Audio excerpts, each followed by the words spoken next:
guys, welcome again to my channel. Thank you for watching.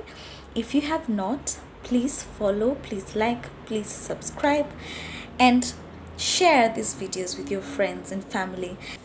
So today we are going to be talking about co-parenting, the do's and don'ts of co-parenting. Now, I'm not an expert, but these are things that usually before I do these vlogs, I talk to people. Of course, I put down my thoughts based on my personal experience, but I also talk to people. I talk to my parents, I talk to my friends, I talk to counselors, I talk to psychologists, and they share with me insights, and then I collect all this information and then prepare the script for the vlogs. I'll start with the don'ts. I think I think the don'ts are more. Also, I'll start with the don'ts. And the first don't is, do not use your children to punish your ex. And sadly, and I've seen this, I have witnessed this, sadly, most women do that. They will frustrate the father of the child when they want to spend time with their kids. They will ignore them, they will not respond, they will just shut them out completely. And not because they've done anything wrong. In fact, I know some fathers who are really incredible. Like, they take care of the children, they pay their medical bills, they pay their school fees, they make sure they have everything that they need, and they try their best to be there physically to spend time with their children, only to be frustrated by the baby mamas because the baby mama is feeling some type of way. It doesn't matter what he did to you. Did your relationship end because he cheated? Did your relationship end because he hit you? Did your relationship end because he just told you one day, I do not want to be with you, and walked away? All that is irrelevant where the children are concerned.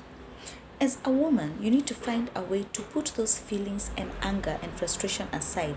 See a shrink, see a counselor, read healthy books, eat, work out, find a way to deal with those emotions. Because if you bring those emotions in the relationship you and your ex have with your children, you have messed it up.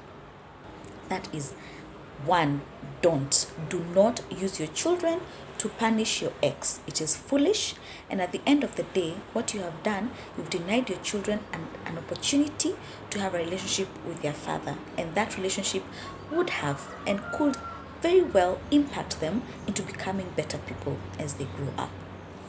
So the other don't is keep discussions about your children as just that. Let me give you a for instance.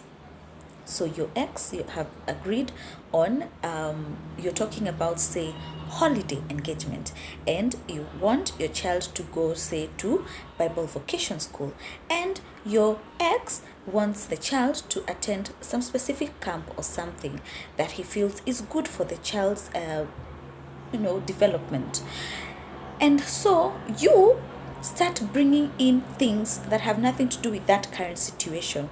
You start telling them, remember, like that time when she was in class 2 and you did blah blah blah blah blah and you didn't listen and this happened. Now those are two totally unrelated issues. They have nothing to do with each. It's like, I don't even know. So you need, when you're having disagreements, because let me tell you something, it's true. When you're co-parenting, there comes a time when you're going to disagree about one thing or the other. Let your arguments, let your discussions just stick to the issue at hand. Don't bring those past sins. And also, don't use your children just to fight your ex. Like, say for example, it is important for your ex that your child goes through something that is going to help them, say, in their academic work or even just in their own personal development. Don't use your issues to deny him that. Like, I'm the primary caregiver. Don't make them look like they are begging for your permission, because it's not supposed to be like that. It's called co-parenting. You make decisions together. You agree, I'm going to be having our child, all our children, every 2 weeks. Every weekend after 2 weeks, I'll be picking them up. I pick them up on this day, I drop them on this day. Is that good? Are we in agreement? Then you say yes. Then after that agreement, you're calling the same person and saying, I changed my mind. As who?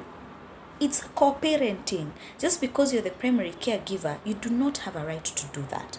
Unless, like we discussed in the custody video, there's reason for you to feel that your children are not safe, or that this person is not consistent, or there are other issues that are making you feel that changing your mind now is for the best. It's the better decision to make for your children.